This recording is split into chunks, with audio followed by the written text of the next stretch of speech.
Kenneth Gergen es un psicólogo norteamericano que nació en el año 1935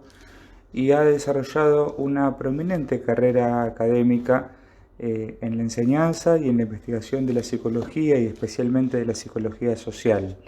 Es profesor ya emérito de la Escuela de Psicología del Swarthmore College en el estado de Pensilvania, en Estados Unidos, y ha sido el protagonista de lo que muchos llaman una metateoría que ha permitido hacer una relectura de la psicología en términos generales a partir de sus trabajos que se iniciaron tempranamente en la década del 70 y que se fueron consolidando especialmente hacia fines de la década del 80 y principios de la siguiente. En este material revisaremos algunos aspectos de los aportes de Gergen, ofrecidos especialmente en una de sus obras, quizás la más famosa, la de mayor amplitud de difusión, incluso por fuera del mundo académico, que es un libro que salió editado en el año 1991 con el título The Saturated Self, que ha sido traducido al español tardíamente, quizás en el año 2006, y la traducción del título es El yo saturado.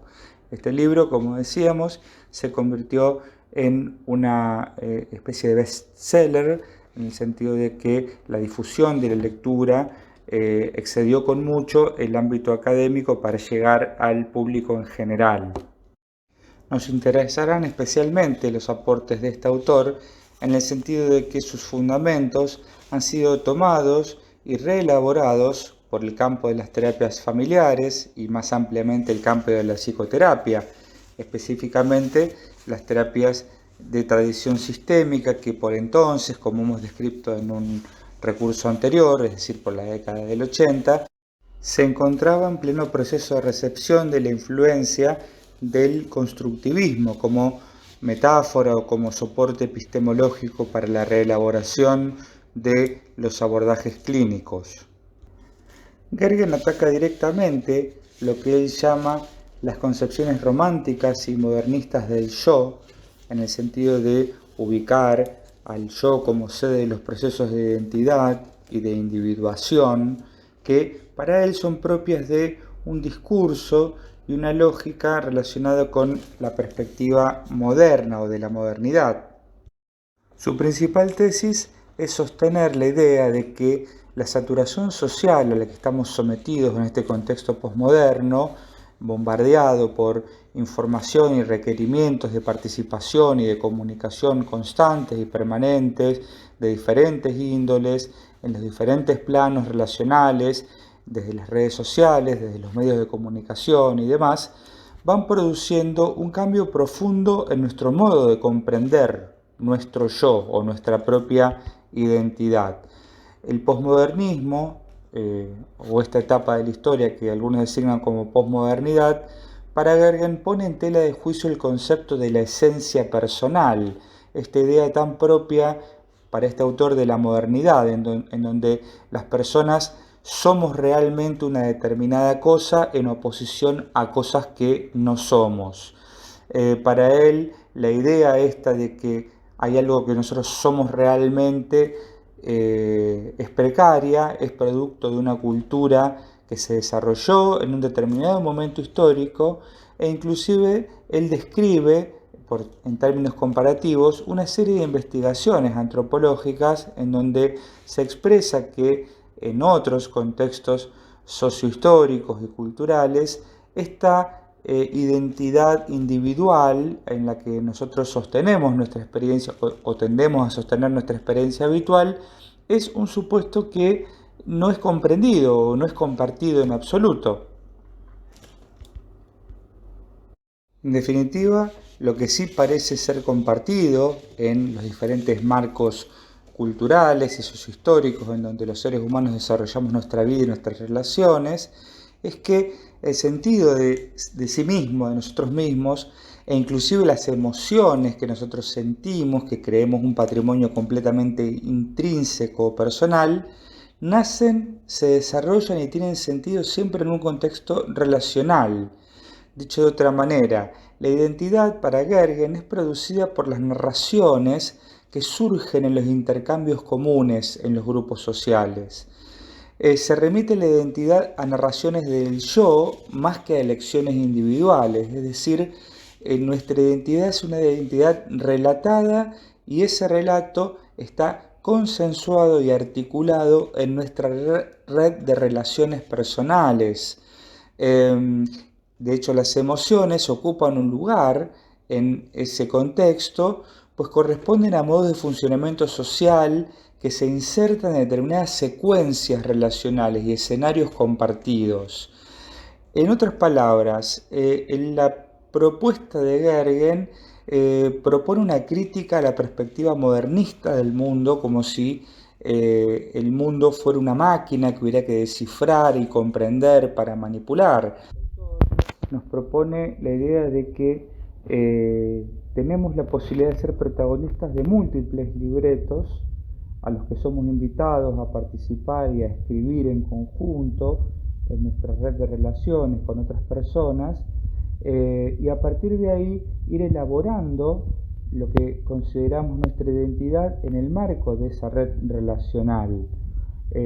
Por ende, se pone en cuestión la idea de que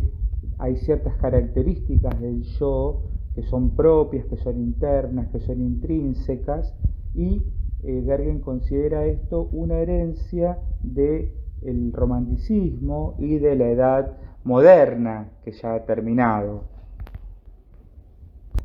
En este sentido, la realidad tal y cual la vivimos, la tejemos en cada una de las relaciones que sostenemos con otras personas, y inclusive más, las vamos consensuando, vamos negociando las categorías que consideramos que son nuestra experiencia vivida. No hay, naturalmente, un acceso a un mundo o a una realidad estable, sino que todo el tiempo vamos deconstruyendo y reconstruyendo significados de manera consensuada o conflictiva con los demás para establecer el criterio de nuestra identidad, de quiénes somos y de quiénes no somos. Esta es una construcción dinámica, colaborativa y compartida. En ese sentido, Moniel Jaim, que es un terapeuta familiar de origen belga, propone la idea, en términos comparativos, de las matrices epistemológicas del construccionismo social versus el constructivismo, de que ambas perspectivas son perspectivas que no son dualistas, es decir, ni el constructivismo ni el construccionismo social reconocen la existencia de un mundo objetivo y de un sujeto que lo conoce. Esta discusión para ambos modelos epistemológicos está superada. Lo que sucede es que para el construccionismo social de Gergen, el constructivismo permanece ligado a una tradición del individualismo que ubica la construcción de saber de alguna manera como intrínseca al individuo, en el sentido de apoyarse en los fundamentos neurofisiológicos para entender cómo una persona construye su realidad. Esta idea, para Gergen, es criticable en el sentido de que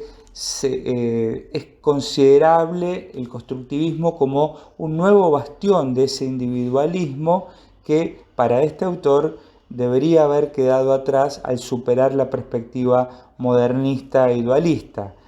Esta revisión crítica de la identidad, planteándola como un constructo que no es individual, que no se asienta en la radicalidad de la esencia personal en términos modernistas, sino que es fruto de la discusión y la contraposición de discursos y de las relaciones en donde esos discursos establecen sus luchas y sus criterios, es definitivamente una mirada que resuena y que tiene eco en muchas otras disciplinas, más allá de la psicología, sobre todo en discursos y planteos que han sido muy críticos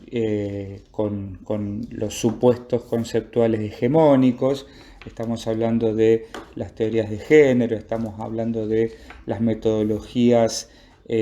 antropológicas de investigación que se centran más en los análisis etnográficos. Es decir, la intención de Gergen es ubicar a su construccionismo social en el barco de este grupo de teorías y de planteamientos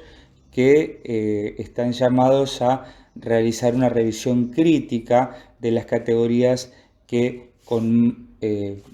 más estabilidad han tratado de describir la realidad y la experiencia humana en los últimos 200 años. Y en ese sentido es donde la perspectiva del construccionismo social desembarca en el interés de los terapeutas sistémicos que empezaron a ponerse en contacto con estas ideas de Gergen y otros autores a partir de la década del 80 y empezaron a partir de ese contacto a reformular sus propias categorías acerca de la identidad, de los síntomas, de las emociones, de lo familiar, de lo relacional, y ese contacto con el soporte epistemológico del construccionismo social también fue muy fértil. Permitió producir varios modelos de abordaje clínico, de los cuales en este curso vamos a tomar, solamente de forma arbitraria, porque no hay otra razón, uno de ellos, que veremos en recursos posteriores, que es la terapia llamada narrativa, pero no es de ningún modo el único abordaje o la única declinación que las terapias familiares sistémicas tuvieron al contactar de forma burbujeante con estos supuestos epistemológicos tan críticos del statu quo de la ciencia y del conocimiento que desarrolló Gergen y otros autores bajo el término construccionismo social.